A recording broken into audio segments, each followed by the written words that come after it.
Here we go. All right. I am here. These are basically Okay. And we were here. सब कुछ दिख रहा होगा hopefully. And I'm now sharing the code that we were looking at yesterday. थोड़ा अपन का बचा था layer norm वगैरह, वो will go through that video.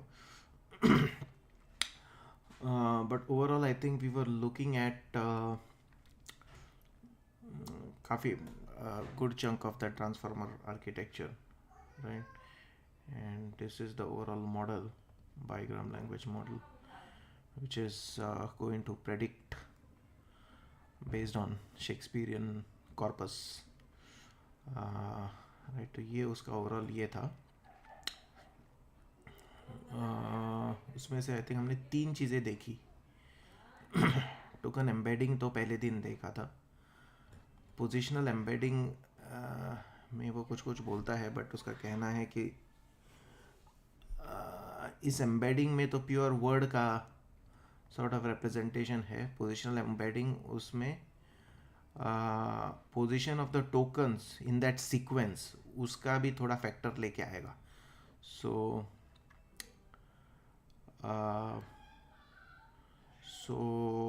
Forward में पहले तो तुम टोकन एम्बेडिंग से लेके आओगे, और वो टोकन एम्बेडिंग इसमें डाल के फिर पोजिशनल एम्बेडिंग का भी लेके आओगे. ये एग्जैक्टली स्ट्रीमिंग कर रखा है क्या मेरे? हाँ स्ट्रीमिंग कर रखा है क्या? हाँ हाँ, नहीं हुआ क्या? स्टार्ट तो किया है, चल रहा है ना. 1.50 हो गया. बताना मुझे अगर नहीं आ रहा होगा आवाज़, तो just let me know. Fully इसमें तो दिख रहा है मुझे. अगेन आवाज़ और उसके पॉइंट ऑफ व्यू से तो नहीं देख रहा हूँ मैं, बट लाइव तो दिख रहा है. So once this positional embedding is also there, then you have an input. This is the real input to transformer architecture after the embedding. इसको embedding को अगर तुम real input नहीं मानते तो, which is the combination of this, then you let it through block is what basically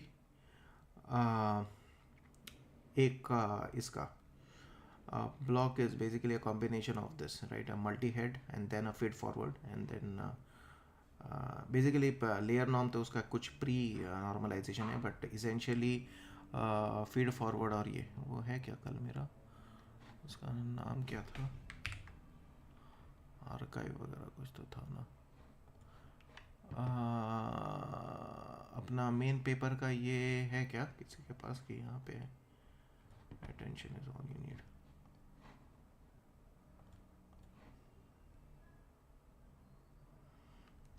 Right, so we are looking at the decoder part of the encoder decoder model.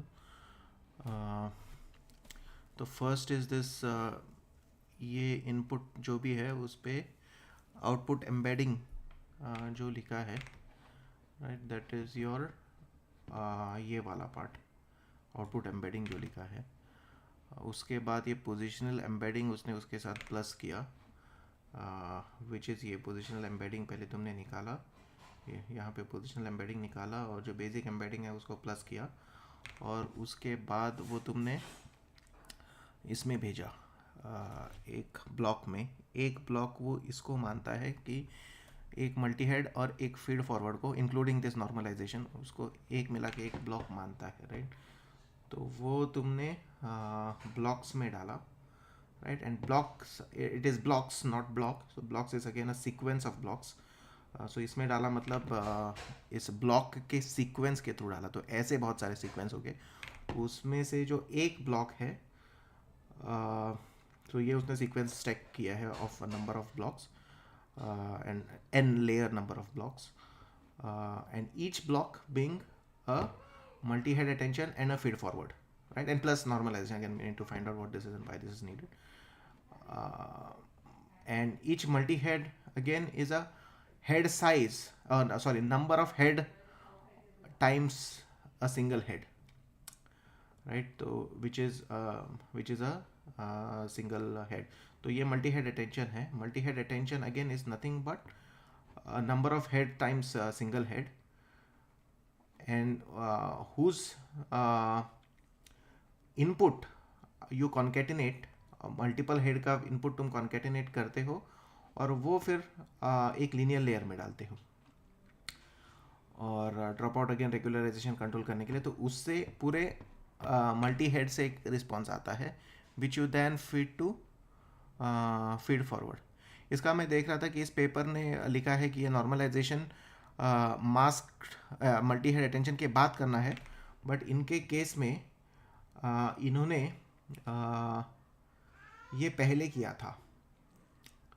So if you look at here, right, ये block का है, right, each block is nothing but एक multi head और एक feed forward, but actual चीज़ वो forward में पता चलती है। बट इफ़ यू सी कि ऐसे जो कि मल्टी हेड है उसमें बाद में पास होता है, पहले LN1 पे पास होता है विच इज़ लेयर 9 बट मेरे हिसाब से ये लेयर नॉर्मलाइजेशन उसका बाद में करना है, बट इन्होंने पहले किया है। और अपेरेंटली मैं इसको जेमिनाई को पूछ रहा था, वो बोल रहा है कि प्री नॉर्मलाइजेशन अभी करते हैं, हाल ही, because it is shown to produce better results than what was explained in the paper. So इसलिए वो थोड़ा आउट ऑफ टर्न लग रहा है यहाँ पे कि पहले नॉर्मलाइजेशन किया और फिर मल्टी हेड से डाला। ये अपन ने देखा कल कि उसने बोला कि एक रिसर्च, और ये this is pre transformer architecture and everything, वो वैनिशिंग ग्रेडियंट्स और उसका सब प्रॉब्लम हटाने के लिए एक लेवल स्किप करके, मतलब ये जो एक्स का इनपुट था वो एक्स का इनपुट यहाँ से तो डाला ही, बट बिना डाले भी उसके साथ प्लस किया ताकि बहुत दूर के अंदर डीप लेयर के जो चीज़ें मिस आउट हो सकती है वो ना हो, टाइप्स का कुछ तो उसका रीजनिंग है। तो वो इसलिए यहाँ पे उसने प्लस किया था, और दोनों केस में किया था, फॉरवर्ड में डालने से पहले भी और मल्टी हेड में डालने से पहले भी। अगेन इसमें भी डालने से पहले normalization will see, but overall उसका ये था। अगर मैंने इसका पूछा था कि ये इसको 4 मल्टीप्लाई करके वापस उसको कम में लाए, लेकिन उनका ये कहना था कि इसमें ज़्यादा पैरामीटर, मतलब इसमें ज़्यादा सीखने की कैपेसिटी प्रोड्यूस होती है वगैरह वगैरह टाइप का उसका आंसर था। क्योंकि अल्टीमेटली इसमें मल्टी हेड के बाद multi head is when tokens talk to each other, right, and then it goes to feed forward where they don't talk to each other, and अपने को मिले हुए वेक्टर में से ही मतलब निकालते हैं, राइट, जैसे में भी कॉन्वोल्यूशन नेटवर्क या किसी भी MLP में भी होता था कि देव क्रॉस ये टॉक नहीं था, तो बट वो मतलब निकालने के लिए मेरे ख्याल से 4 टाइम्स करूँगा और फिर उस पर रेलू लगाऊंगा, और तो वो शायद ज़्यादा स्पीड पर, बट अल्टीमेटली वो वापस वो डाउन साइज करता है, 64 पे लेके आता है फाइनली। और कुछ इसको पूछना था जेमिनाई को।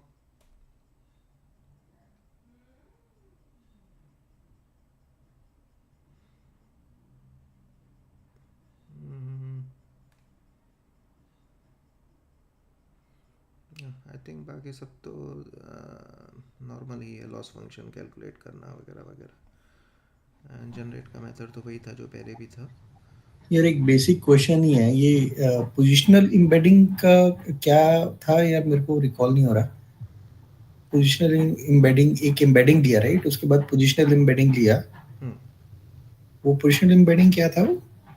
पोजिशनल एम्बेडिंग ये बताता है कि मैं उस सीक्वेंस में मैं कहाँ पे हूँ टाइप्स, राइट, मैं 5th पोजीशन पे हूँ, 5 पोजीशन पे हूँ, उस टाइप का उसका ये है। ब्लॉक साइज कितना है उसका, ब्लॉक साइज में और कुछ था क्या कि एक ही था वो बस।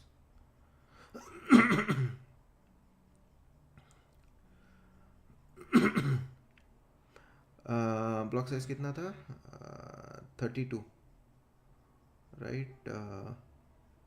ब्लॉक साइज, बैच साइज क्या था, सॉरी मैं बैच साइज भूल गया, ब्लॉक साइज में कंफ्यूज क्यों हो रहा।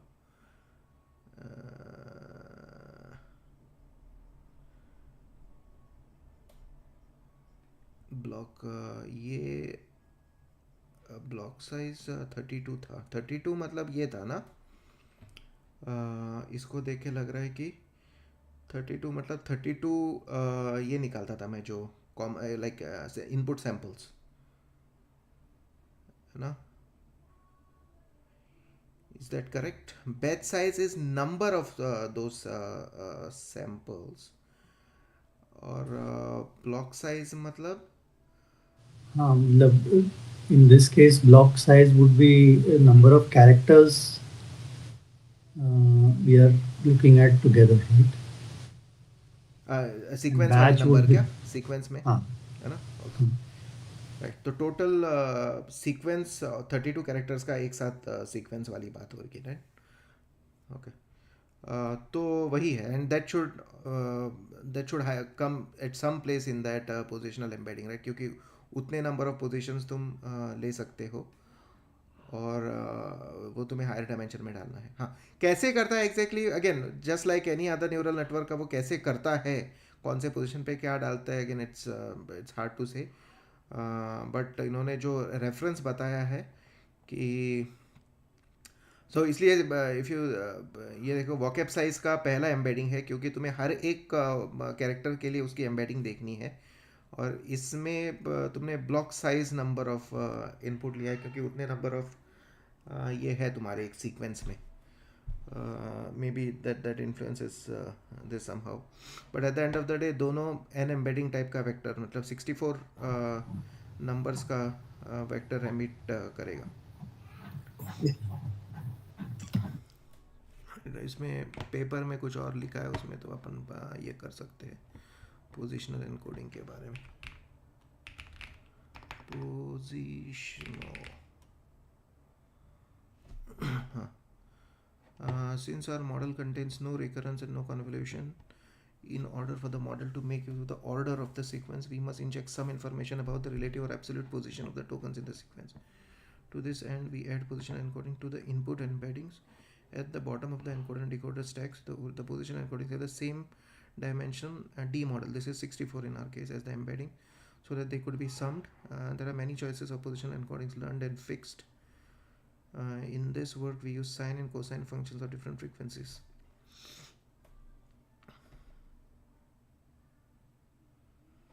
Where position, where pos is the position, I is the dimension.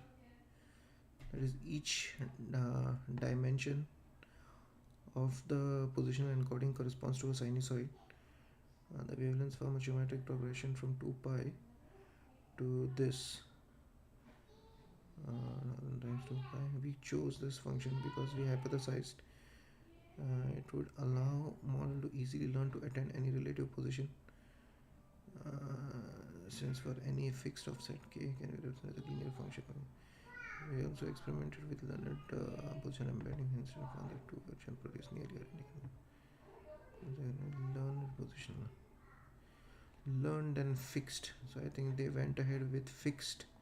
इसका मैथ ये है क्योंकि उनको लर्नड वाले, मतलब मेरे हिसाब से जो ट्रेनिंग करके अगर एम्बेडिंग मॉडल बनाया जाए वर्सेस फिक्स्ड वाला बनाया जाए तो उनको सेम ही मिला result. We chose the sinusoidal version because it may allow the model to extrapolate to sequence length longer than the one that got blah blah blah.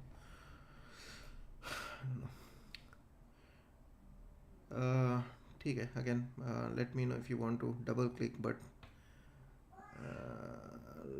again this can turn out to be a too deeper rabbit hole to look into.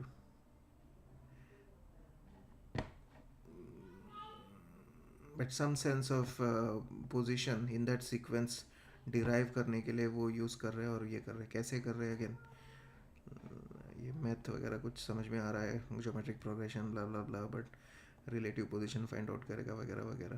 I don't know the exact ये है. Alright, क्या करें? Will move to the next part, remaining part. Yeah, but just one point on this, like sine and cosine of something will always be between 0 and 1, or rather minus 1 and plus 1, right? So how are they capturing large data, like let's say number 1 and number 64? Is it all going to somehow land between this minus 1 and plus 1? And I think they will probably divide the entire range from -1 to +1 into uh, you know, those many number of uh, like the number of blocks in this case, or the number of characters in the block in this case, Hmm. and then you will automatically know which point you are in that block. Conceptually, I think that's how it should be, but I don't know if it is exactly Yeah. right. Well, we can do one quick search on. Explain like I'm five.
ये ऐसा क्यों बोल रहा है? Self attention is inherently permutation invariant.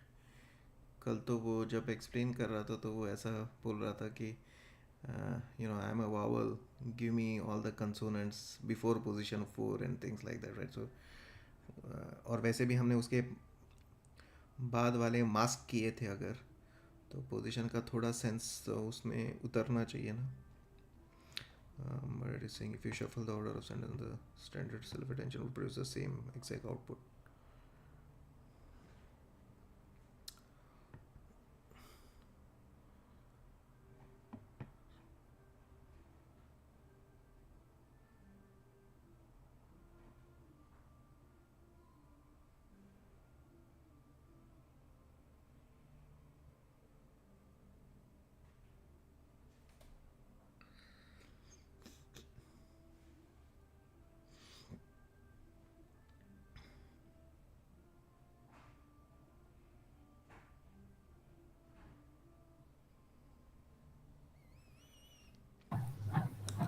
ये वो जो order reorder की बात कर रहे थे हम लोग, मास्क करना है कि नहीं करना, कॉन्टेक्चुअल इंफॉर्मेशन कहाँ तक वो लिमिट करना है, वो सारी चीजें इसमें होती होंगी क्या?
sinusoidal function allow the model to extrapolate to sequence lengths longer than those seen during the training as a pattern of this relative position token acceleration.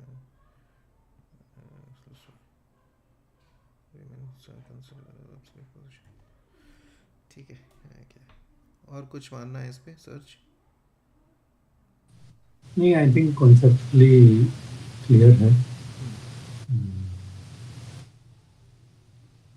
I'd love to, just as an academic exercise at a later point, self-learning पे try and understand कि ये numbers उसमें 10,000 क्यों हैं, what was the reasoning, so we can do that offline. Okay. But it's fun to read.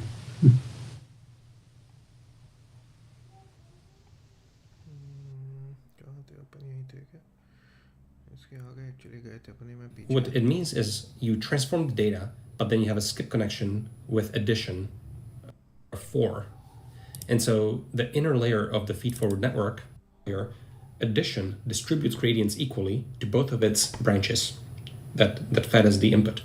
And so the supervision or the gradients from the loss basically hop through every addition node all the way to the input, and then also fork off into the residual blocks. But basically you have this gradient superhighway that goes directly from the supervision all the way to the input, unimpeded. And then these residual blocks are usually initialized in the beginning, so they contribute very, very little, if anything, to the residual pathway. They are initialized that way. So in the beginning, they are sort of almost kind of like not there.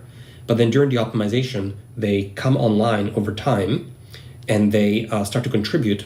But at least at the initialization, you can go from directly supervision to the input. Gradient is unimpeded and just flows, and then the blocks over time kick in. And so that dramatically helps with the optimization. So let's implement this. So coming back to our block here, basically what we want to do is we want to do x equals x plus self-attention and x equals x plus self.feed forward. So this is x, and then we fork off and do some communication and come back. And we fork off and we do some computation and come back. So those are residual connections. And then swinging back up here, we also have to introduce this projection. So nn.linear, and this is going to be from after we concatenate this is the size n embed. So this is the output of the self-attention itself, but then we actually want the to apply the projection, and that's the result. So the projection is just a linear transformation of the outcome of this layer. So that's the projection back into the residual pathway. And then here in the feed forward, it's going to be the same thing. I could have a self.projection here as well, but let me just simplify it and let me couple it inside the same sequential container. And so this is the projection layer going back into the residual pathway. And so that's, well, that's it. So now we can train this. So I implemented one more small change. When you look into the paper again, you see that the dimensionality of input and output is 512 for them. And they're saying that the inner layer here in the feed forward has dimensionality of 2048. So there's a multiplier of 4. And so the inner layer of the feed forward network should be multiplied by 4 in terms of channel sizes. So I came here and I multiplied 4 times embed here for the feed forward, and then from 4 times n embed coming back down to n embed when we go back to the projection. So adding a bit of computation here and growing that layer that is in the residual block on the side of the residual pathway. And then I trained this, and we actually get down all the way to 2.08 validation loss. And we also see that the network is starting to get big enough that our train loss is getting ahead of validation loss. So we're starting to see like a little bit of overfitting. And our generations here are still not amazing, but at least you see that we can see like is here, this now, grieve sync. Like this starts to almost look like English. So yeah, we're starting to really get there. Okay, and the second innovation that is very helpful for optimizing very deep neural networks is right here. So we have this addition now, that's the residual part. But this norm is referring to something called layer norm. So layer norm is implemented in PyTorch. It's a paper that came out a while back here. And layer norm is very, very similar to batch norm. So remember back to our Make More series part 3. We implemented batch normalization. And batch normalization basically just made sure that across the batch dimension, any individual neuron had unit Gaussian distribution. So it was 0 mean and unit standard deviation, 1 standard deviation output. So what I did here is I'm copy pasting the batch norm 1D that we developed in our Make More series. And see here we can initialize, for example, this module, and we can have a batch of 32 100-dimensional vectors feeding through the batch norm layer. So what this does is it guarantees that when we look at just the 0th column, it's a 0 mean, 1 standard deviation. So it's normalizing every single column of this input. Now the rows are not going to be normalized by default because we're just normalizing columns. So let's now implement layer norm. It's very complicated. Look, we come here, we change this from 0 to 1.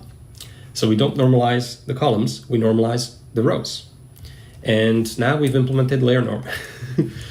So now the columns are not going to be normalized, but the rows are going to be normalized. For every individual example, its 100-dimensional vector is normalized in this way.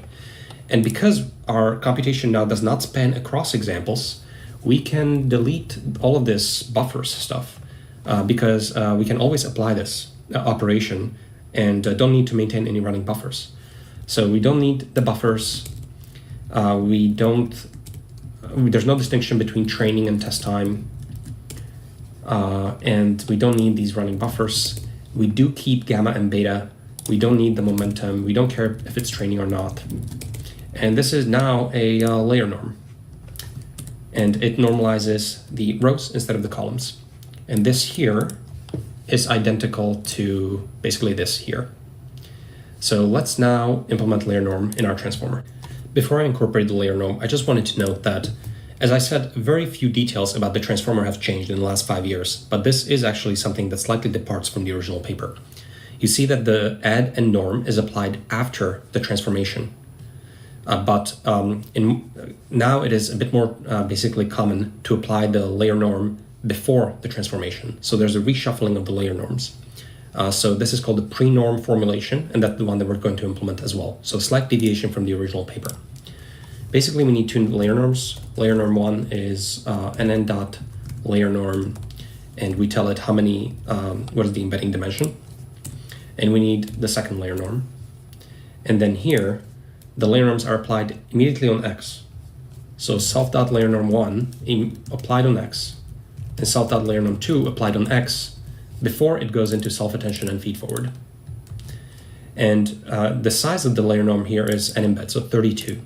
So when the layer norm is normalizing our features, it is the normalization here happens, the mean and the variance are taken over 32 numbers. So the batch and the time act as batch dimensions, both of them. So this is kind of like a per token transformation that just normalizes the features and makes them unit mean, unit Gaussian at initialization. But of course, because these layer norms inside it have these gamma and beta trainable parameters, the layer norm will eventually create outputs that might not be unit Gaussian, but the optimization will determine that. So for now, this is incorporating the layer norms, and let's train the model. Okay, so I let it run, and we see that we get down to 2.06, which is better than the previous 2.08. So a slight improvement by adding the layer norms. And I'd expect that they help even more if we had bigger and deeper network. One more thing I forgot to add is that there should be a layer norm here also typically as at the end of the transformer and right before the final linear layer that decodes into vocabulary. So I added that as well. So at this stage, we actually have a pretty complete transformer according to the original paper, and it's a decoder-only transformer. I'll talk about that in a second. But at this stage, the major pieces are in place, so we can try to scale this up and see how well we can push this number. Now, in order to scale out the model, I had to perform some cosmetic changes here to make it nicer. So I introduced this variable called nLayer, which just specifies how many layers of the blocks we're going to have. I create a bunch of blocks, and we have a new variable, number of heads as well. I pulled out the layer norm here, and so this is identical. Now, one thing that I did briefly change is I added dropout. So dropout is something that you can add right before the residual connection back, or right before the connection back into the residual pathway. So we can drop out that as the last layer here. We can drop out here at the end of the multi-headed extension as well. And we can also drop out here when we calculate the basically affinities, and after the softmax, we can drop out some of those. So we can randomly prevent some of the nodes from communicating. And so dropout comes from this paper from 2014 or so. And basically it takes your neural net and it randomly, every forward-backward pass, shuts off some subset of neurons. So randomly drops them to 0 and trains without them. And what this does effectively is, because the mask of what's being dropped out is changed every single forward-backward pass, it ends up kind of training an ensemble of subnetworks. And then at test time, everything is fully enabled and kind of all of those subnetworks are merged into a single ensemble, if you want to think about it that way. So I would read the paper to get the full detail. For now, we're just going to stay on the level of this is a regularization technique. And I added it because I'm about to scale up the model quite a bit and I was concerned about overfitting. So now when we scroll up to the top, we'll see that I changed a number of hyperparameters here about our neural net. So I made the batch size be much larger, now it's 64. I changed the block size to be 256. So previously it was just 8 characters of context. Now it is 256 characters of context to predict the 257th. I brought down the learning rate a little bit because the neural net is now much bigger, so I brought down the learning rate. The embedding dimension is now 384, and there are 6 heads. So 384 divided 6 means that every head is 64 dimensional as a standard. And then there is going to be 6 layers of that. And the dropout will be at 0.2. So every forward-backward pass, 20% of all of these intermediate calculations are disabled and dropped to 0. And then I already trained this and I ran it. So drum roll, how well does it perform? So let me just scroll up here. We get a validation loss of 1.48, which is actually quite a bit of an improvement on what we had before, which I think was 2.07. So we went from 2.07 all the way down to 1.48 just by scaling up this neural net with the code that we have. And this, of course, ran for a lot longer. This maybe trained for, I want to say, about 15 minutes on my A100 GPU. So that's a pretty good GPU. And if you don't have a GPU, you're not going to be able to reproduce this. On a CPU, this would be, I would not run this on a CPU or a MacBook or something like that. You'll have to bring down the number of layers and the embedding dimension and so on. But in about 15 minutes, we can get this kind of a result. And I'm printing some of the Shakespeare here, but what I did also is I printed 10,000 characters, so a lot more, and I wrote them to a file. And so here we see some of the outputs. So it's a lot more recognizable as the input text file. So the input text file, just for reference, looked like this. So there's always like someone speaking in this manner.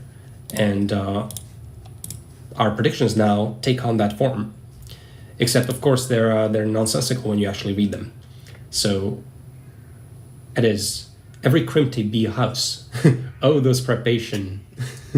We give heed. You know, oh ho, sent me you mighty Lord. Anyway, so you can read through this. It's nonsensical, of course, but this is just a transformer trained on the character level for 1 million characters that come from Shakespeare. So it's sort of like blabbers on in Shakespeare-like manner, but it doesn't, of course, make sense at this scale. But I think still a pretty good demonstration of what's possible. So now I think that kind of like concludes the programming section of this video. We basically kind of did a pretty good job in, of implementing this transformer, but the picture doesn't exactly match up to what we've done. So what's going on with all these additional parts here? So let me finish explaining this architecture and why it looks so funky. Basically what's happening here is, what we implemented here is a decoder-only transformer. So there's no component here. This part is called the encoder, and there's no cross-attention block here. Our block only has a self-attention and the feed-forward, so it is missing this third in-between piece here. This piece does cross-attention. So we don't have it, and we don't have the encoder, we just have the decoder. And the reason we have a decoder only is because we are just generating text and it's unconditioned on anything. We're just blabbering on according to a given data set. what makes it a decoder is that we are using the triangular mask in our transformer. So it has this autoregressive property where we can just go and sample from it. So the fact that it's using the triangular mask to mask out the attention makes it a decoder, and it can be used for language modeling. Now, the reason that the original paper had an encoder-decoder architecture is because it is a machine translation paper. So it is concerned with a different setting.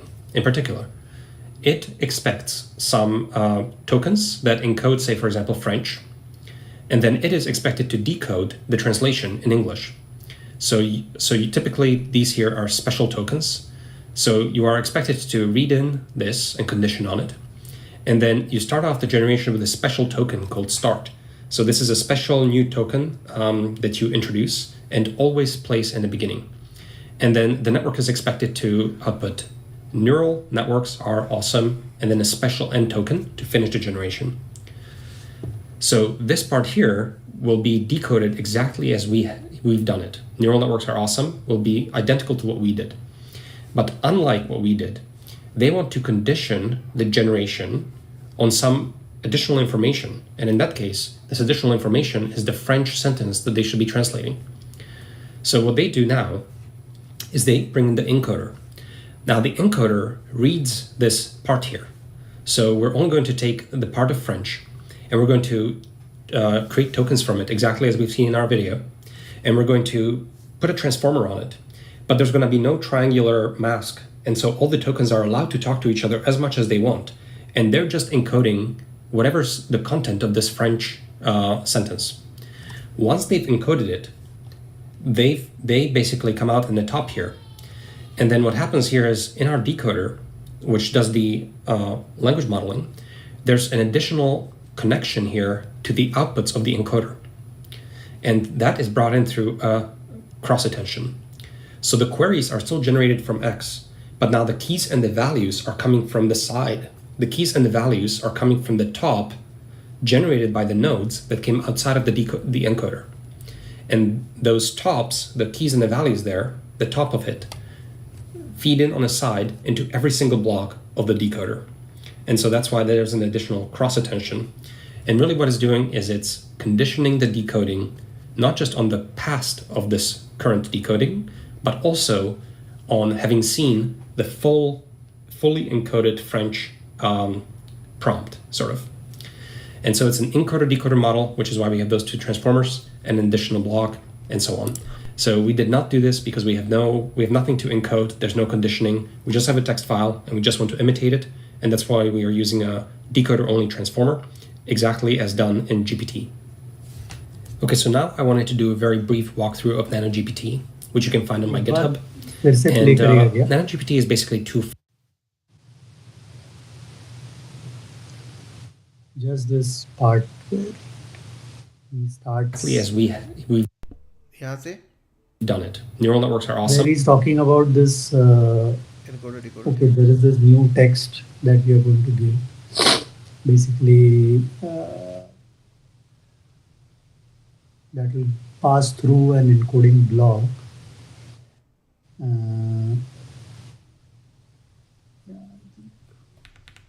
Just when he starts this screen. Makes it a decoder, and it can be used for language modeling. Now, the reason that the original paper had an encoder-decoder architecture is because it is a machine translation paper. So it is concerned with a different setting. In particular, it expects some tokens that encode, say, for example, French, and then it is expected to decode the translation in English. So you typically, these here are special tokens. So you are expected to read in this and condition on it. And then you start off the generation with a special token called start. So this is a special new token that you introduce and always place in the beginning. And then the network is expected to output neural networks are awesome, and then a special end token to finish the generation. So this part here will be decoded exactly as we've done it. Neural networks are awesome will be identical to what we did. But unlike what we did, they want to condition the generation on some additional information. And in that case, this additional information is the French sentence that they should be translating. So what they do now is they bring in the encoder. Now the encoder reads this part here. So we're only going to take the part of French, and we're going to create tokens from it exactly as we've seen in our video. And we're going to put a transformer on it. But there's going to be no triangular mask. And so all the tokens are allowed to talk to each other as much as they want. And they're just encoding whatever's the content of this French sentence.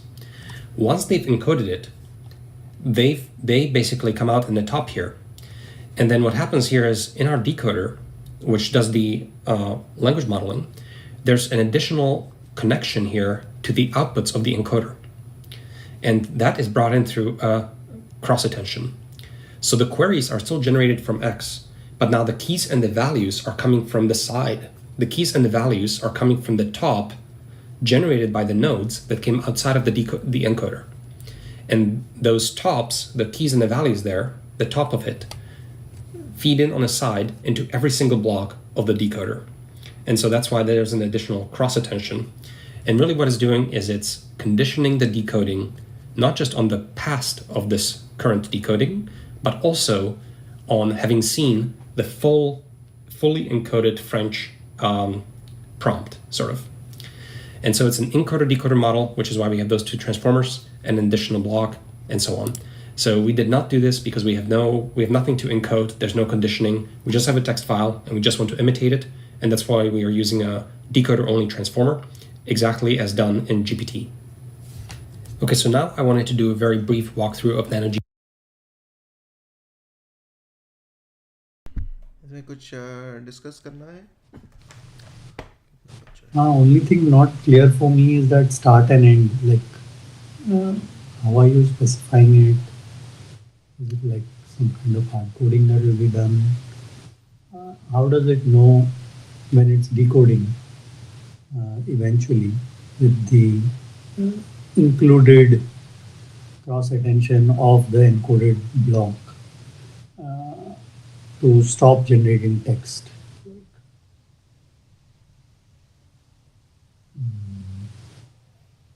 If you see as things are in the code currently, where does it stop generating the text? It is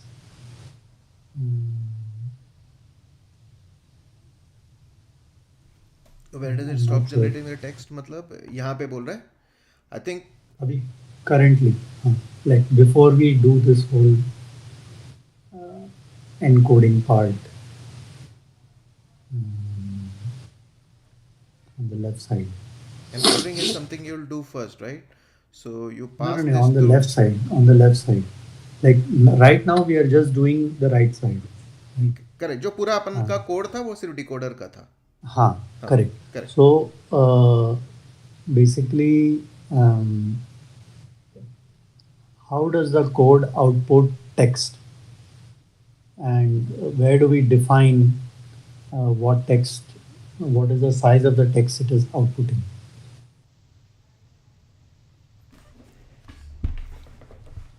I'm not sure I understand. Size का मतलब तू इसमें बोल रहा है क्या? Original paper की बात इसमें कर नहीं, रहा है? इसमें नहीं. हाँ. ये अभी तक स्टार्ट नहीं हुआ है, समझ ले. हाँ.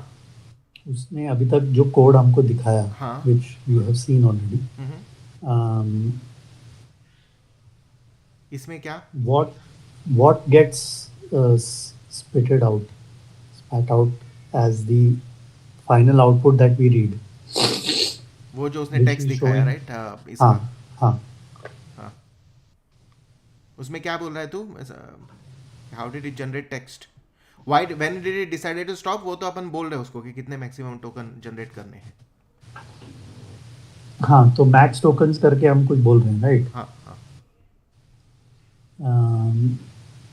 And this is like, given you have understood all this information in 1 million words of text or whatever of Shakespeare, you generate the next max tokens, right? And it just generates that text, whatever trash looking text it is. Now, when this will come in, this new thing will come in.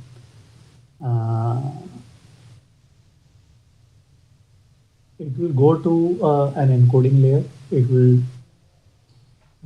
which has cross attention, which doesn't have the mask, and whatever output will come out of it will go into what exactly in this network. Like I'm sure we'll either get to it or I don't he think will we'll get to explain. it. I don't think he'll say. But I think what he is saying is, इस input पे तुमने French statement मारा और ये सारी चीज़ें हाँ वही चीज़ें हुई जो डिकोडर में अपन ने कोडिंग की थी उतनी ही हुई, एक्सेप्ट तुमने मास्किंग नहीं किया। हम्म, और यहाँ से वो आउटपुट आया हाँ और वो आउटपुट से पहले आउटपुट एम्बेडिंग में ये आउट डिकोडर का पहला तुमने प्रॉम्प्ट किया स्टार्ट नाम के स्पेशल टोकन से, है ना। और वो टोकन लेके तुम वो टोकन का प्लस इसके एम्बेडिंग का जो क्रॉस अटेंशन से आया हुआ जो की और वैल्यू यहाँ से आई, क्वेरी तुमने मारी, राइट। और पूरा फ्रेंच ट्रांसलेशन तुम्हारा इसमें आया। और ऑफ कोर्स ये ट्रेंड मॉडल था तो वो जानता है कि स्टार्ट मतलब मुझे क्या करना है, स्टार्ट का मतलब मुझे उससे क्या पढ़ना है वगैरह वगैरह। तो वो उसने मेरे हिसाब से फिर एक वर्ड जनरेट करेगा, जैसे ये वर्ड जनरेट किया, राइट। जैसे यहाँ पे मैंने जनरेट किया मैक्स टोकन में एक जनरेट किया और वो जनरेटेड को आईडी नेक्स्ट मैंने जनरेट किया और उसके साथ एग्जिस्टिंग वाले के साथ कॉन्केटिनेट किया और वापस में चला आया। इसके केस में, टू योर क्वेश्चन, इसके केस में तो हम उसको बता रहे कि कब स्टॉप करना है। इसके केस में ये स्टॉप तब होना चाहिए जब इसका नेटवर्क का आउटपुट एक एंड टोकन खुद जनरेट करेगा। वो एंड टोकन क्यों जनरेट करेगा? क्योंकि उसकी ट्रेनिंग में अगर उसने देखा है कि हाँ ये एक लॉजिकल एंड है उसका और यहाँ पे स्पेशल टोकन आना चाहिए, then I think it would understand कि this is the final output that I should probably be, that's why this special tokens like start and end is there. Start, I'm sure कि we give it as a prompt when the output comes out of the encoder part of it. Start मैंने दिया, end मेरे हिसाब से तो वो खुद generate करता होगा depending on how it is translating. तो ट्रेनिंग में उन्होंने बेसिकली स्टार्ट और एंड से ट्रेन किया स्पेशल टोकन्स, इनपुट it दिया knows these रहेगा और tokens. आउटपुट भी वैसे ही दिया रहेगा, Yeah. Right. I mean these and are then self हाँ मतलब ट्रेनिंग तो होनी चाहिए उसकी, right. Correct. So basically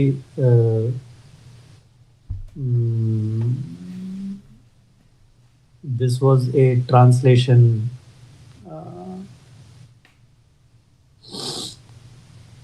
network for translating text. So the input to the network for training would have been text which says Pair of, start is this, yeah. end is this, Yeah.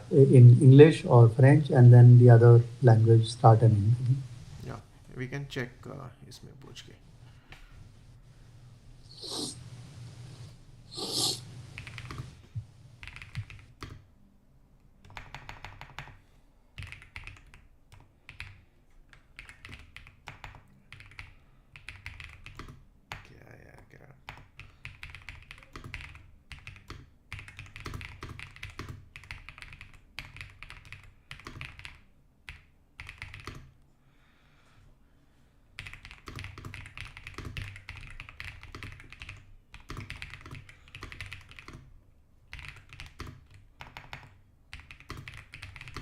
क्या Translation, na? करते हैं।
ऊपर translation लिखना first line में।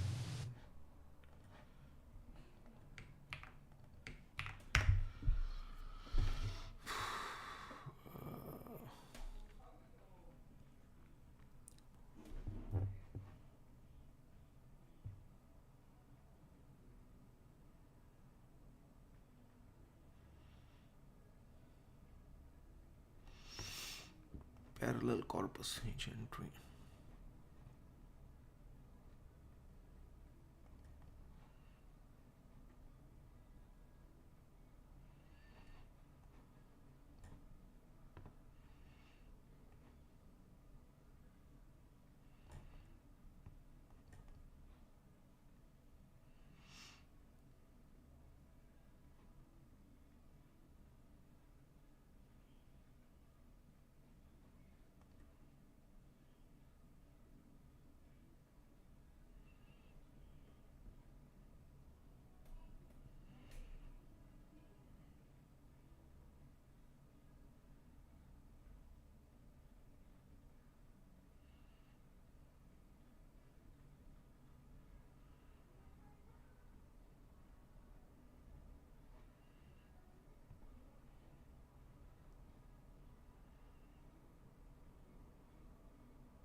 ये तो कुछ और ही बोल रहे, ये तो बोल रहे पूरा ही सेंटेंस देते।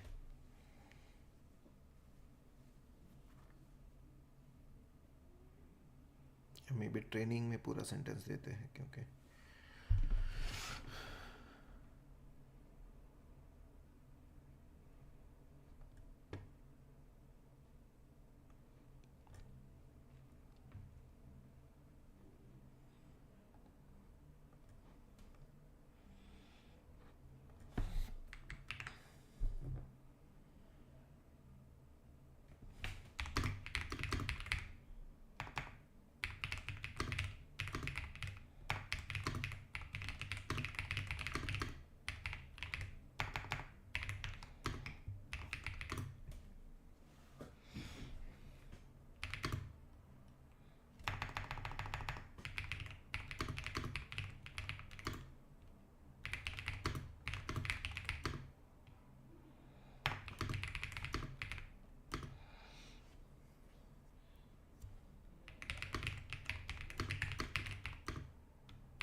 you throw the entire control targets in this perpendicular thing. For example, the target is allowed the record you.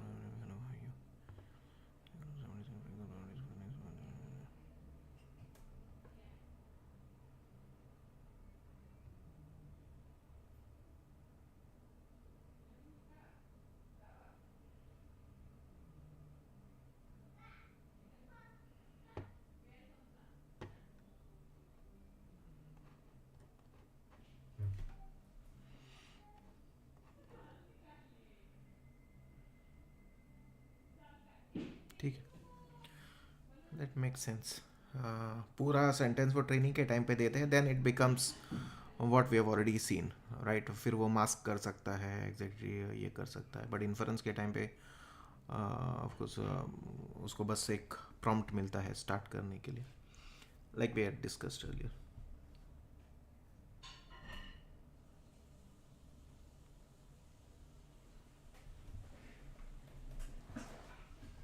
And it itself spits out the end prompt, end token.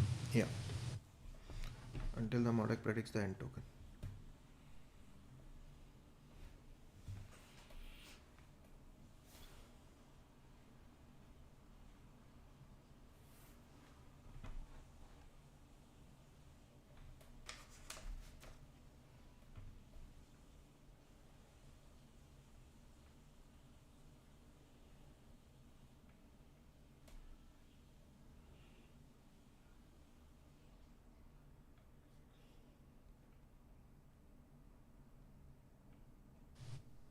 Cool है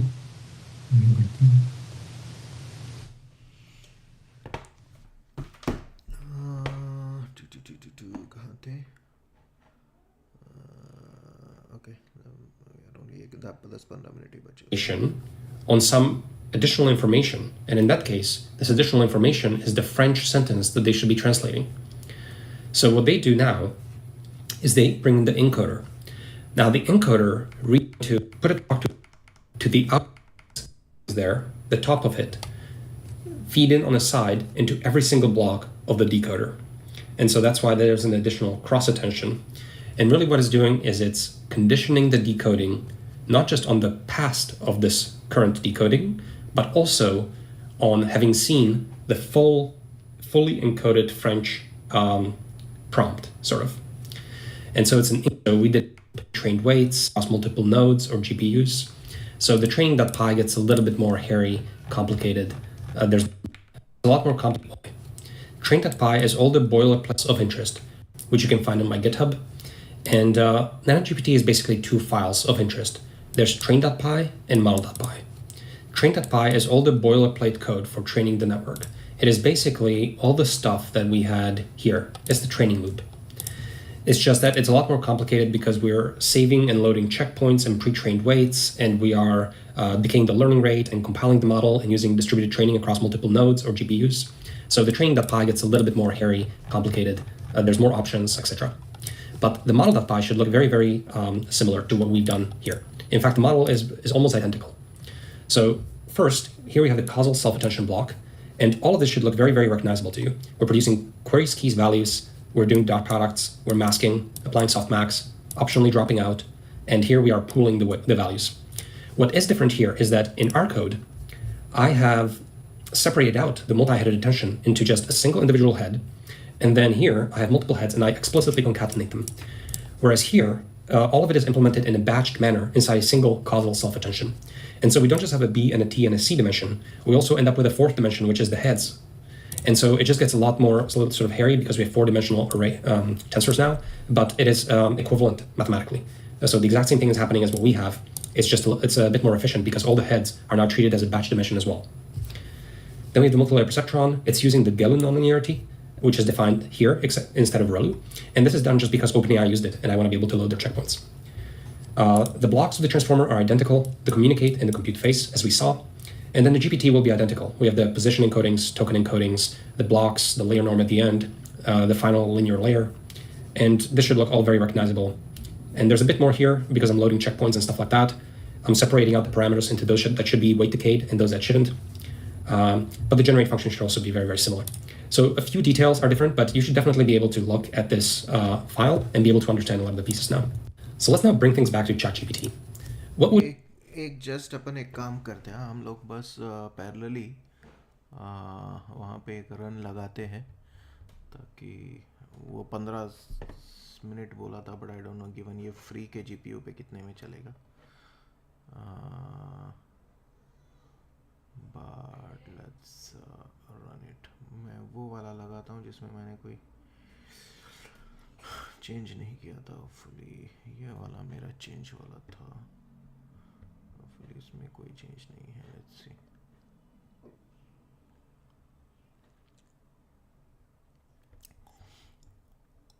right. और इसका last में क्या है?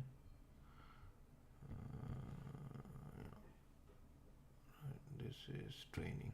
Let's see what it does. Run anyway. Make sure it is running. This is running. This is running. अरे यार, ये मैंने तो प्रिंट नहीं किया है. This is running. This is running.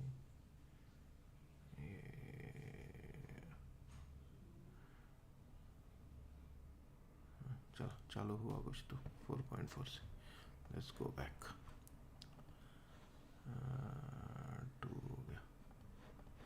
What would it look like if we wanted to train ChatGPT ourselves, and how does it relate to what we learned today? Well, to train ChatGPT, there are roughly two stages. First is the pre-training stage, and then the fine-tuning stage. In the pre-training stage, we are training on a large chunk of internet, and just trying to get a first decoder-only transformer to babble text. So it's very, very similar to what we've done ourselves, except we've done like a tiny little baby pre-training step. And so in our case, this is how you print a number of parameters. I printed it and it's about 10 million. So this transformer that I created here to create a little Shakespeare transformer was about 10 million parameters. Our data set is roughly 1 million characters, so roughly 1 million tokens. But you have to remember that OpenAI uses different vocabulary. They're not on the character level. They use these subword chunks of words. And so they have a vocabulary of 50,000, roughly, elements. And so their sequences are a bit more condensed. So our data set, the Shakespeare data set, would be probably around 300,000 tokens in the OpenAI vocabulary, roughly. So we trained about 10 million parameter model on roughly 300,000 tokens. Now, when you go to the GPT-3 paper and you look at the transformers that they trained a number of transformers of different sizes, but the biggest transformer here has 175 billion parameters. So ours is, again, 10 million. They used this number of layers in the transformer. This is the n-embed. This is the number of heads. And this is the head size. And then this is the batch size. So ours was 65. And the learning rate is similar. Now, when they trained this transformer, they trained on 300 billion tokens. So again, remember, ours is about 300,000. So this is about a million-fold increase. And this number would not be even that large by today's standards. You'd be going up 1 trillion and above. So they are training a significantly larger model on a good chunk of the internet. And that is the pre-training stage. But otherwise, these hyperparameters should be fairly recognizable to you. And the architecture is actually like nearly identical to what we implemented ourselves. But of course, it's a massive infrastructure challenge to train this. You're talking about typically thousands of GPUs having to talk to each other to train models of this size. So that's just the pre-training stage. Now, after you complete the pre-training stage, you don't get something that responds to your questions with answers and is not helpful and etc. You get a document completer, right? So it babbles, but it doesn't babble Shakespeare, it babbles internet. It will create arbitrary news articles and documents, and it will try to complete documents because that's what it's trained for. It's trying to complete the sequence. So when you give it a question, it would just potentially just give you more questions. It would follow with more questions. It will do whatever it looks like some closed document would do in the training data on the internet. And so who knows, you're getting kind of like undefined behavior. It might basically answer to questions with other questions. It might ignore your question. It might just try to complete some news article. It's totally unaligned, as we say.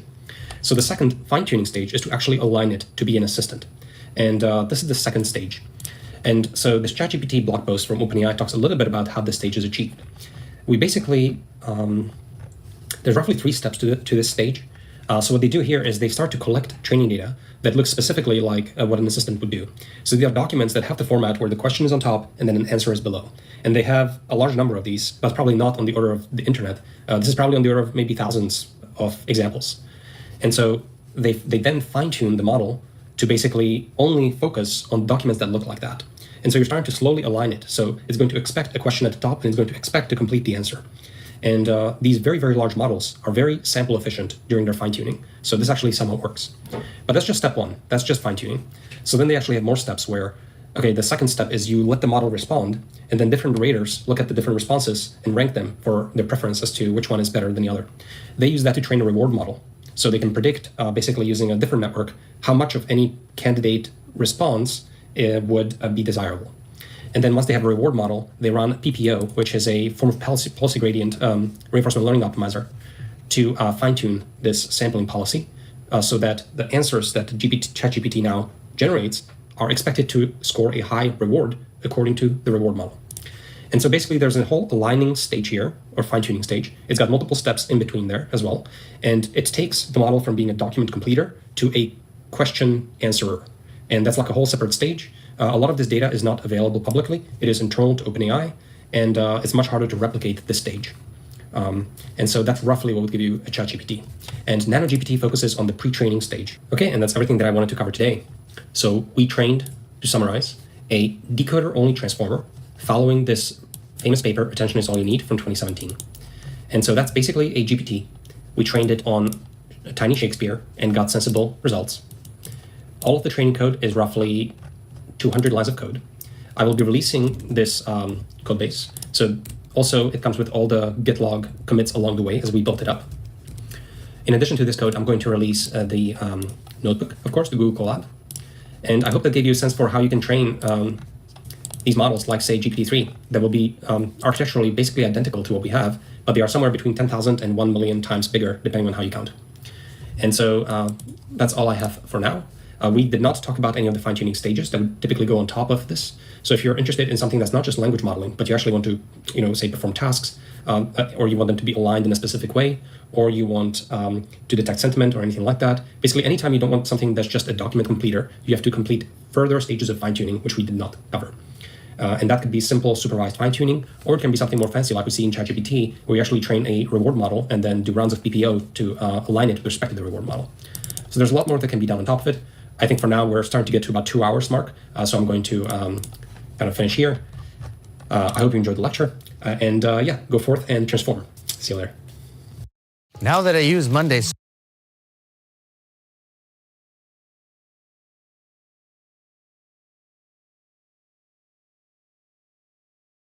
और कोई ये है क्या,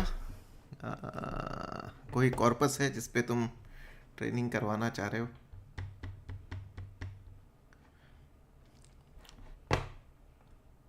ये hugging face पे अगर हम लोग ढूंढेंगे तो कुछ मिलेगा, just to try out a small corpus which has, for example, this start and end tokens already embedded in it.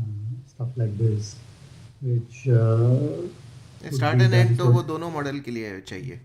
मैं यही करते हैं टाइप्स ना.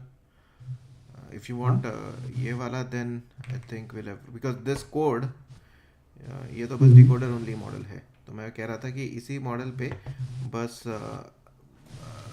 इनपुट शेक्सपियर की जगह पे कुछ और होगा तो वो देखना पड़ेगा. हाँ, वहाँ पे हो सकता है डेटा सेट हगिंग फेस पे.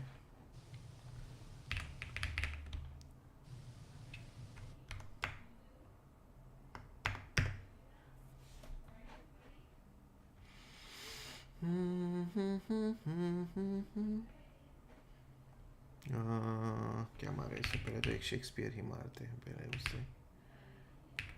क्या है भाई शेक्सपियर का स्पेलिंग?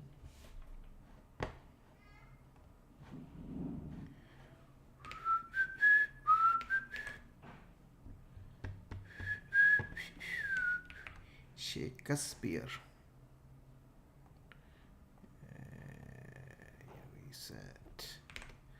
कहाँ थे अपन? शेक्सपियर है क्या first place? Shakespeare.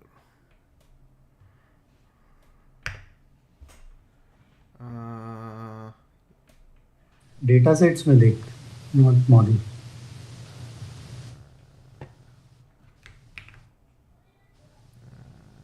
Tiny Shakespeare करपति उसी का.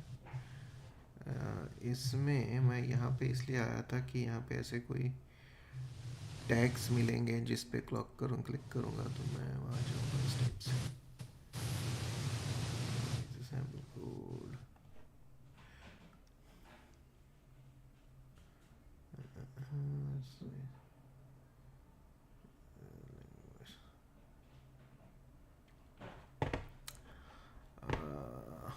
इसी को पूछते. Give me links to Hugging Face छोड़ दे. Links to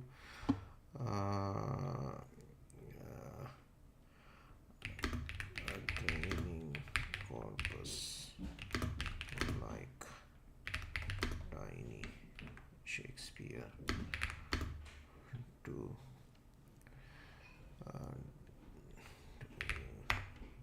teach my encoder transformer. Should we do one?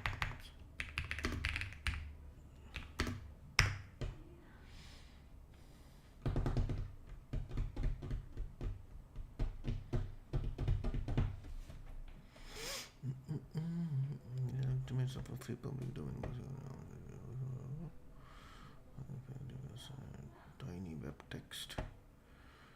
Tiny high quality version of web text. Baby LM. You can find more papers with code. Small scale. ये है tiny text books क्या है?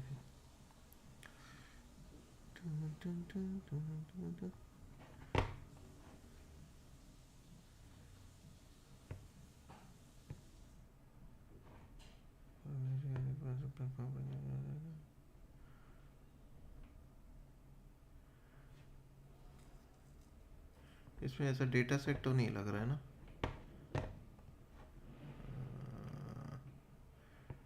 Textbook like the high quality resource for small language models. This has the textbooks all you need. कहाँ से निकलता है इसका?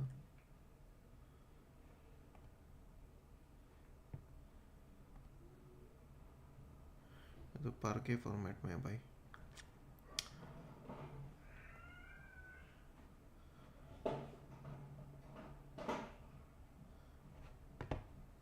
Tiny पे ही मारेगी. Tiny dash see all. Tiny storage, tiny GSM. इसमें अपना वो CSV था राइट, उसी पे देखते हैं CSV मिलता है क्या. वैसे ये हुआ अपना लग रहा. ये आया उसका आंसर. रिवॉर्ड्स दाओ सीकॉम स्लान मेड यू और नेवर. क्या बोलते हो शर्मा जी, खुश हो आप कि नहीं हो इसमें? इससे 1.8 तक आया, उसका 1.4 तक गया था. हालांकि उसने इसके पैरामीटर चेंज किए मेरे हिसाब से अपने लिए. उसने उसने ज़्यादा तो कोड चेंज किया है ना थोड़ा बहुत अपने हिसाब से. नहीं उसने बाद में अपने लिए ज़्यादा पैरामीटर्स रखे थे. यहाँ पे जो फाइनल है उसमें कम रखे. ड्रॉप आउट 0 है, बहुत कुछ है वैसे. उसके बावजूद बुरा नहीं आया. उसका 1.4 तक गया था.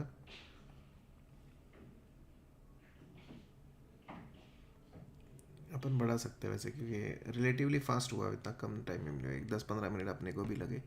तो हो सकता है अपन उसके वाले ही ट्राई कर सकते हैं जो उसने वीडियो में दिखाया था. किस पे ट्राई करना है अभी? एक फाइनल ट्राई करा के छोड़ देते. बट फुली इसमें ही कराते हैं जो टेक्स्ट में हो, क्योंकि अगर टेक्स्ट में नहीं रहा तो वापस कोड लिखना पड़ेगा वो पार के से वापस लाने के लिए. लेट्स सी कहाँ थे.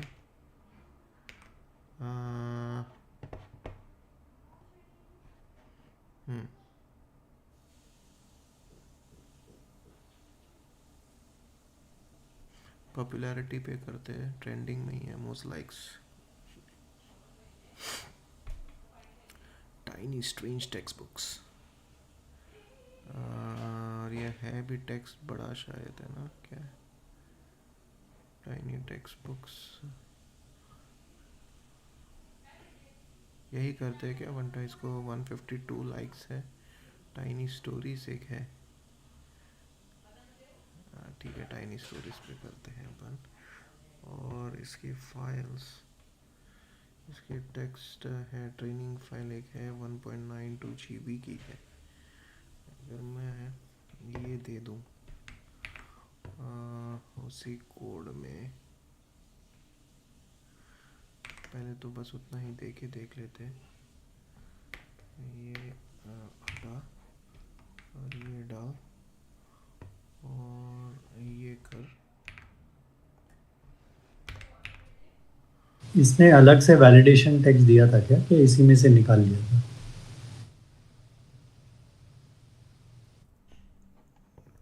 वैलिडेशन टेक्स्ट दिया था हाँ. अभी मैं बस मैं इसी आई मीन इसने उसी में से किया था, या इसके वाले कोड ने एक ही टेक्स्ट फाइल थी, उसी में से उसने एक एक अपना अलग किया था. करेक्ट. तो वो अपना वो चाहिए तो यहाँ से उसका वो वाला कोड हटा सकते हैं. उसका एक कोड था वैलिडेशन डेटा. उसी डेटा में से निकालते थे. मैं पहले ये देखना चाह रहा था कि वो रीड कर पा रहे क्या अपन.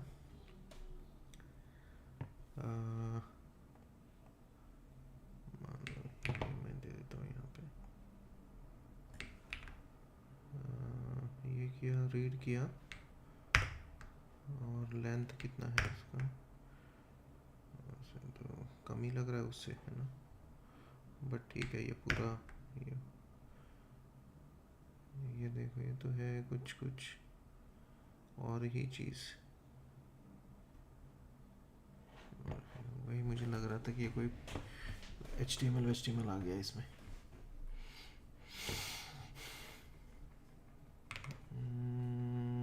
कैसे रीड करेंगे उसकी फाइल? वो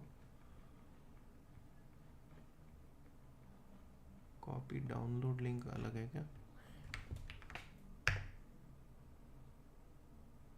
यहाँ तो अच्छा दिख रहा है, ये डालूं क्या? CDN वाला।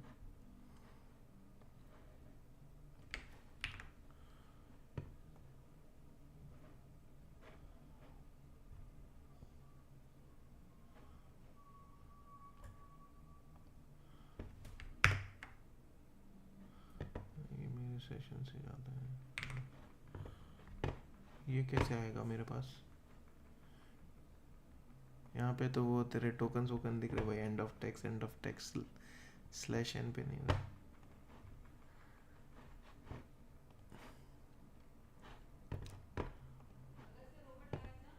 Any ideas what I'm doing incorrectly? एक बार जेमिनाई से पूछ के देख ले. I want to refer to this tiny stories directly in my code. How do I do it?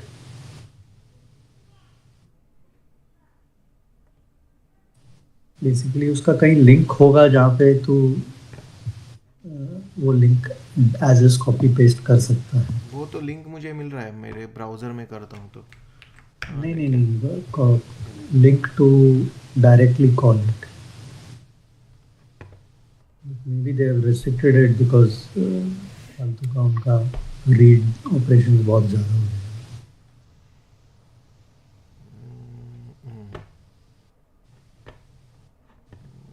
Don't get LFS, it's too big to display, but you can still download it. Download का copy link address करूँ?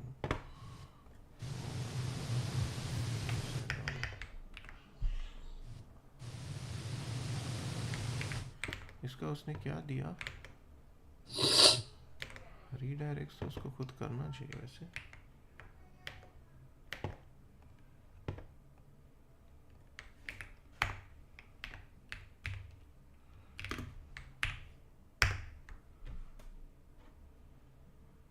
अब लग रहा है कुछ कर रहा है,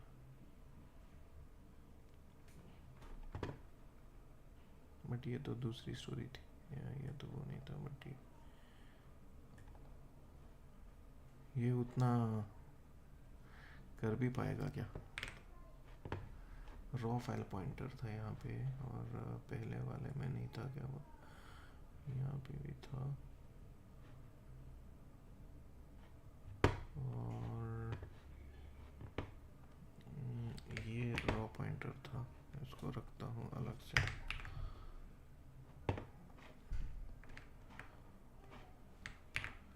या कोई प्रॉब्लम नहीं है, वो ज़्यादा इससे भी सीख लेगा. बस प्रोसेसिंग हो पाएगा कि नहीं वो एक क्वेश्चन. ये हुआ. अब मैं मान लो ये दे देता हूँ.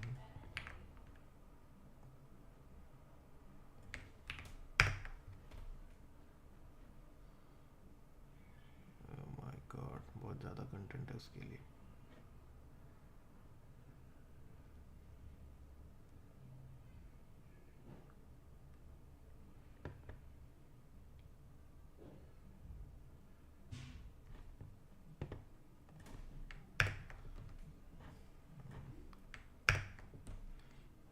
आ तो गया, बट आई डोंट नो कि इस इतना वॉल्यूम के साथ ये ट्रेन करने में कोई बाद में दिक्कत आएगी कि नहीं. एक बार अपन वो वाला भी ट्राई करते हैं. एटलीस्ट एक है अपने पास corpus. Let's see if this works.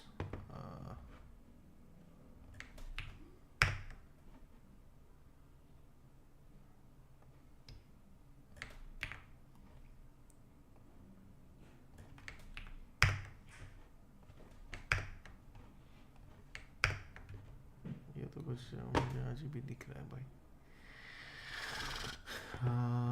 यहाँ का कोई URL है, वहाँ चला गया क्या? ब्लॉब वॉब में यहाँ चला गया. Let's try this if this makes sense. ये तो नहीं है. एक PNG blah blah blah.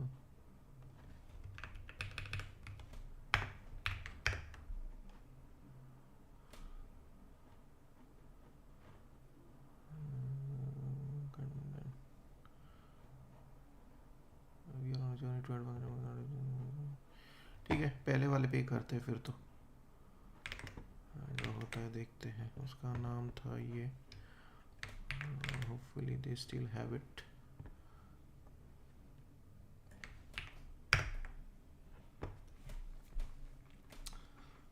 That's one, but then we are saying कि उसका वैलिडेशन सेट अलग है ना, डेटा के अंदर था। नहीं, इसमें पार्के फाइल है, डेटा फाइल वैलिडेशन अलग था।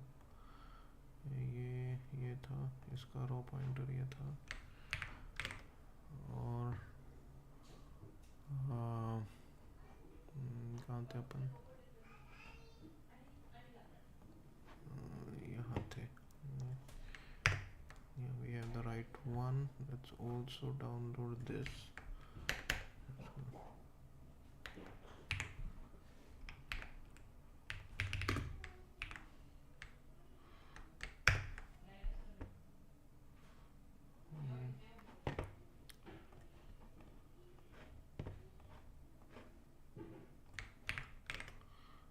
Just for reference ये डाल के रखते हैं यहाँ पे, मेक श्योर वैलिडेशन वाला आ गया कि नहीं।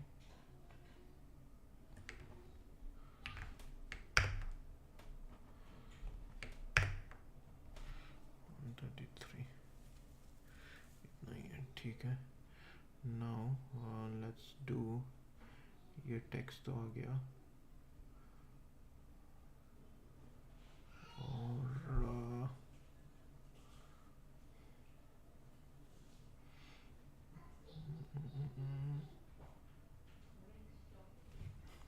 इस टेक्स्ट को पहले कर लेते हैं अपन।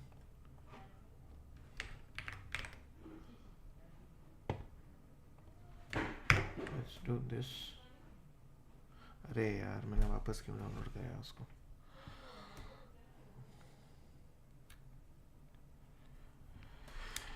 और कुछ क्या डिस्कशन वैसे, what do you think transformer architecture, are we all right और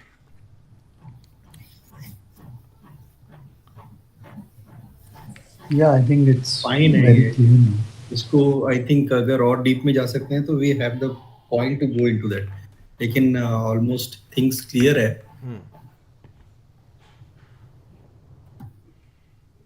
हाँ, I thought so to.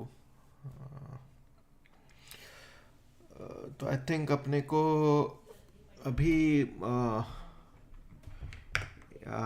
Application point of view से प्रोसीड करना चाहिए, लाइक यू नो, मैं उसमें भी देखता हूँ अपन जो ये निकाला था स्टडी प्लान, उसके हिसाब से क्या और इम्पोर्टेंट है। बट एक बार ये भी देख लेना मिलन कि अभी चल क्या रहा है, मार्केट में आ क्या रहा है। हाँ, उसी हिसाब से वो एजेंटिक एमसीपी मैं उस पर जाना चाहता हूँ, बट वो सब इस प्लेटफॉर्म के ऊपर बिल्ड हुआ है ना, इसके ऊपर, तो मैं वो अंडरस्टैंड करना चाहता था। अब मैं ये पूछ रहा था कि क्या अब हम तैयार है उस पर जाने के लिए, या कोई प्लेटफॉर्म में से कुछ और पार्ट बचा है जो फाउंडेशनल है। ऐसा एक्चुअली वहां पर जाके ही पता चलेगा कि बैक आना है कि नहीं। हाँ, नहीं वो ना, मैंने ऊपर से देखा है, वो बहुत सिंपलिस्टिक है, एक पॉइंट वो है ही नहीं एक्चुअली। बस मेरे को API तो calls है। एक्साइटमेंट ही, हाँ मेरा एक्साइटमेंट ही खराब हो गया उसको देख के कि उसमें कुछ नहीं है ज्यादा एजेंटिक में। राइट, एजेंटिक में क्या है कि हमको वापस जो ओल्ड कोड है हमारा, हाँ, उसी पे डिपेंडेंट कर दिया गया है। करेक्ट। तो ये टाइम लेगा भाई, ये तो इसमें ही इतना टाइम लगा रहा, वो फटाफट से हो रहा था। इसका जीबीज में है ये डेटा, और भी कुछ टाइनी डेटा मिलता है, अब लगा के छोड़ देंगे, बट आई डोंट थिंक कि आज इसका आंसर आएगा। एक्चुअली क्या सोच सकते हैं ना मिलन की, कोई जैसे ये जो काम कर रहा है ना हमारा एआई मॉडल, तो इसके बेसिस पे कुछ और ऐसे एल्गोरिथम्स हैं जिसपे, जैसे फॉर एग्जांपल कुछ एप्लीकेशंस हैं जिनके ओल्ड कोड है, तो वो एक तरीके से जैसे एआई में तो वो हर चीज को मॉडल बनाता है, उसको इतने पैरामीटर्स चाहिए, राइट। गोइंग फॉरवर्ड ये ज्यादा काम करेगा नहीं, ब्रॉड पर्सपेक्टिव में करेगा। जैसे फॉर एग्जांपल ये मेडिकल में हो गया, लेकिन वो सब मॉडल के बेसिस पे ही निकलेगा, राइट। उसमें एक्स्ट्रा कुछ करना नहीं।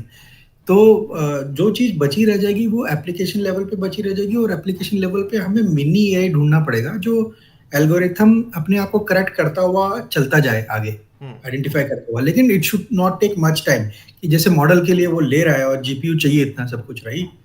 तो वो ना लेके वो मतलब हमें 1-2 मिनट में आंसर दे दे, लेकिन उसके पास कोई मॉडल नहीं होना चाहिए। राइट।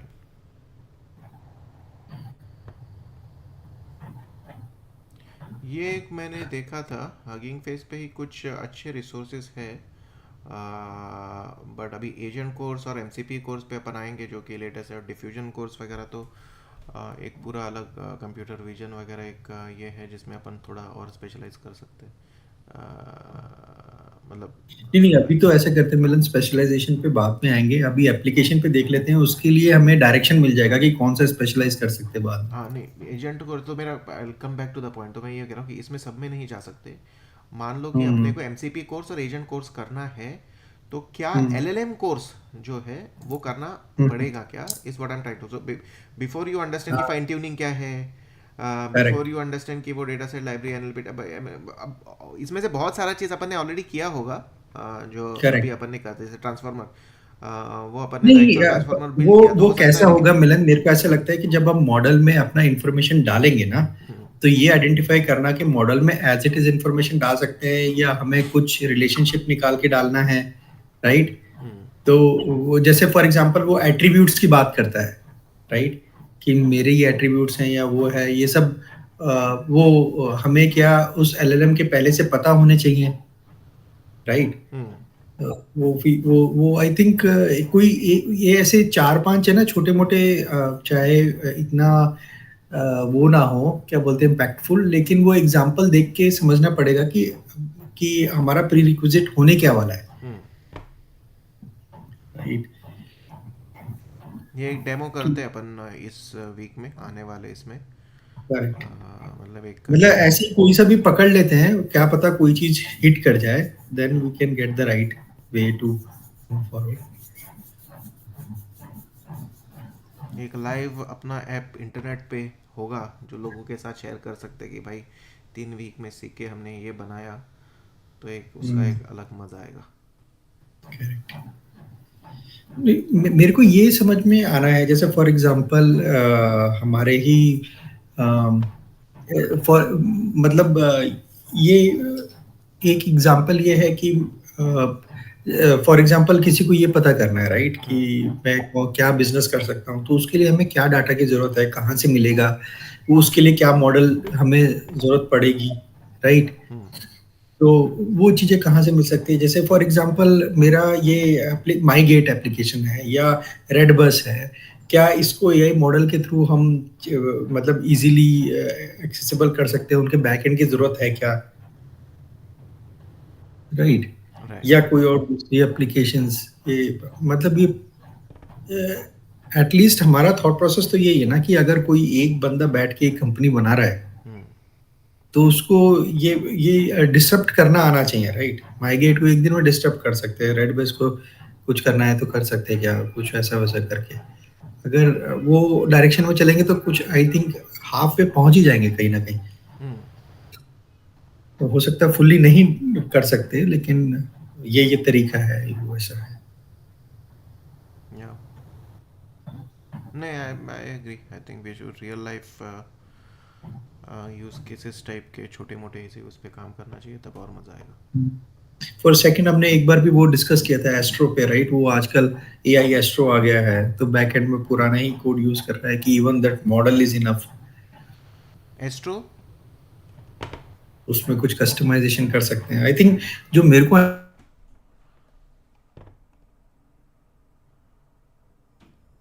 मैं कटा कि तुम लोग कटे हो कि सिर्फ शर्मा कटा है? शर्मा। हाँ नहीं, मैं ये बोल रहा था जैसे हमें कोई बड़ा मॉडल नहीं मिलने वाला जिस हिसाब से हमारा पैसे का कंस्ट्रेंट आएगा, राइट, गोइंग फॉरवर्ड। तो उस केस में हमें बेसिक मॉडल के ऊपर अपना खुद का एल्गोरिथम्स लिखने पड़ेंगे जो कि खुद ही ट्रेन करता हुआ रिजल्ट्स को दे, मतलब going forward it should not take much time. तो उस टाइप के एप्लीकेशन हमको देखना पड़ेगा और उस टाइप के एल्गोरिथम्स भी देखने पड़ेंगे कि जो एआई जैसे काम करते हो, लेकिन एआई जैसे मतलब ना हो, उसका तरीका वैसा ना हो। लेकिन प्रॉब्लम ये है कि अगर एआई को वो इतना पावरफुल बना दें कुछ टाइम बाद, तो ये सब जो हम करेंगे वो भी चला जाएगा यार, राइट? मॉडल ही सब कुछ है, और उसके ऊपर कुछ ज्यादा मेरे को दिख नहीं रहा है कि क्या है करके। एक रैक एप्लीकेशन बनाते हैं, ये देख एआई तुम्हारा गेम खेल रहा है यहाँ पे बैठ के। क्लाउड प्लेस, क्लाउडे क्या जो भी तुम्हारा फ्रेंच प्रोनाउंसिएशन है, पोकेमॉन, तो इसके अंदर घुस गया है, वो गेम खेल रहा है।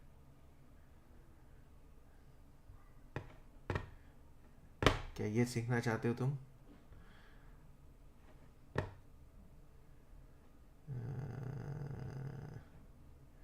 इससे मेरे को याद आया एप्लीकेशन, ये तो वैसे भी मार्केट में आ गई हैं यार। मतलब जैसे आपके कोई वो होता था ना, अपना कॉल सेंटर्स होते थे, राइट?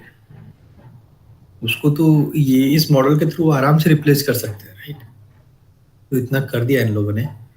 उसमें कोई क्वेश्चन पूछ रहा है, उसको साउंड से कन्वर्ट करके टेक्स्ट में करो, और टेक्स्ट से उसका आंसर निकालो, आंसर निकाल के उसको। तो इसके बीच में मेरे को और भी चीजें लगती हैं मिलन की, जैसे अगर किसी ने प्रिडिक्ट किया टेक्स्ट को, राइट? तो जैसे वो बोल रहा था ना बंदा लास्ट में, कि वो वैलिडेशन भी करते हैं इस मॉडल के ऊपर, कि तुमने एक क्वेश्चन किया, किसी ने वो सर्च कर रहे हैं उसके आंसर को, और वो सर्च करने के बाद वो आंसर को का पैटर्न समझने की कोशिश कर रहे हैं, और पैटर्न समझ के कौन सा बेटर है उसको वैलिडेट करते हैं, राइट? राइट। नहीं, आई think what he was saying is कि प्री ट्रेनिंग के बाद एक बड़ा एक कंपोनेंट बचता है पोस्ट ट्रेनिंग वाला, राइट? जो इन इटसेल्फ एक कॉम्प्लिकेटेड प्रोसेस है, क्योंकि अभी तक जो तुमने किया वो बस it just spits out probabilistically a sequence of tokens, right? अपने केस में character by characters on Shakespearean distribution, उनके केस में उनका token by token on internet corpus. But उसको कुछ नहीं आता, वो चैट असिस्टेंट नहीं बन सकता, जिसके लिए पोस्ट ट्रेनिंग का वो रीइंफोर्समेंट लर्निंग, वो क्यूरेटेड सेट ऑफ थाउजेंड्स या जो भी डेटा सेट रहेंगे वो है। एक और एलएलएम लगता है इस एलएलएम की पोस्ट ट्रेनिंग में, जो कि टीचर सॉर्ट ऑफ एलएलएम है, जिसको हमने स्कोर बेस्ड ये दिया है कि कौन सा सही आंसर है। आदमी बताता है कि मैंने 4 आंसर जनरेट किए हैं, तो उसमें से कौन सा आंसर अच्छा है, रैंकिंग देता है, और वो फिर मेन वाले एलएलएम को फिर पोस्ट ट्रेनिंग में मदद करता है टाइप से। तो पोस्ट अरे यार, ट्रेनिंग का एक बहुत बड़ा इससे ये है। एक और चीज और याद आई कि अगर इसको, ये तो हमने अपने हिसाब से चले हैं, राइट? कि हमारे पास ये डाटा है, लेबल्ड है, तो वो किया, एक डाटा है जो लेबल नहीं, तो वापस कटा। फॉर्मेट में बात करता है, कभी वो क्लस्टर फॉर्मेट में बात करता है, राइट? तो आई थिंक अभी अभी अभी भी अभी तक का जो अभी ये उसमें ये नहीं चाहिए। एक ही मिनट देना मुझे।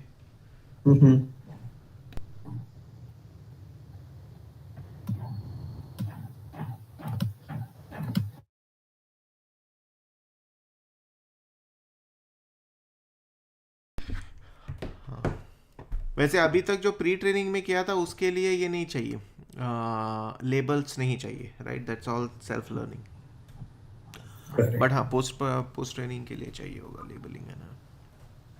नहीं, एक्चुअली यहाँ पर लेबलिंग का मतलब ये है कि क्योंकि तुमने कोई वो, जब हम आउटपुट डाटा y बनाते हैं ना, x का इनपुट का y, तो वो एक लेबल करना ही हो गया। हाँ, बट वो अलग से उसको इन्वेस्टमेंट नहीं है। जो मैंने अभी जैसे डाउनलोड किया, रन किया, लेबलिंग के लिए अलग से कोई कोड नहीं लिखा है, राइट? हाँ, एक एरे को एक से शिफ्ट किया, एक लाइन का कोड डाला। करेक्ट। तो क्या ऐसा कोई डाटा हो सकता है जिसमें उसको आउटपुट ही नहीं पता है, जो वो ट्रेन कर रहा है, वो अपने आप को, मैं वाई बता ही नहीं रहा हूँ उसको, राइट? तो लॉस फंक्शन उसके पास है ही नहीं। हाँ, तो फिर वो क्या ही करेगा? हाँ, वही मैं सोच रहा हूँ कि ऐसा भी जो ये लोग बोलते, क्योंकि वो तो एक तरीके से उसको लेबल हो गया, मैंने डिफरेंट एंट्रोपी मतलब डिफरेंट टोकन बनाए जो कि यूनिक है मेरे पास, तो उसके लिए वो लेबल्स हो गए। लेबल्स तो चाहिए ना। I think what they distinguish is supervise, unsupervise, self supervise. Supervise मतलब मुझे ह्यूमन को इंटरेक्ट करना पड़ता कि ये सही है, सही नहीं है, ये डॉग कैट का है, डॉग का है, ये है, तब जाके वो सीख पाता है। एक चीज़ है जिसमें वो सेल्फ सुपरवाइज मतलब वाला ही। अब हाँ, जैसे तू कह रहा है उसमें अनसुपरवाइज में एकदम ही नहीं होता है क्या? वो मुझे नहीं पता कि अनसुपरवाइज क्या होता है। अर्जुन को पता है कि what is unsupervise learning, like in concrete example? मतलब मैं लेबल नहीं कर रहा, मेरे को सिर्फ आउटपुट मालूम है, I don't know how to label that.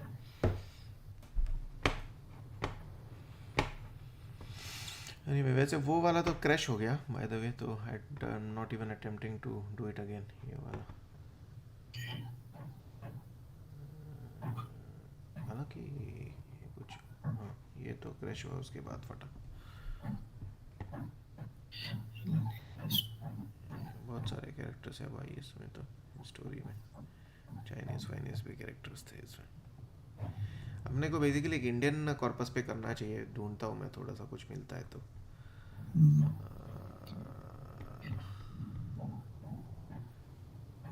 government.dev data वेटा पे कहीं पे कुछ होगा तो।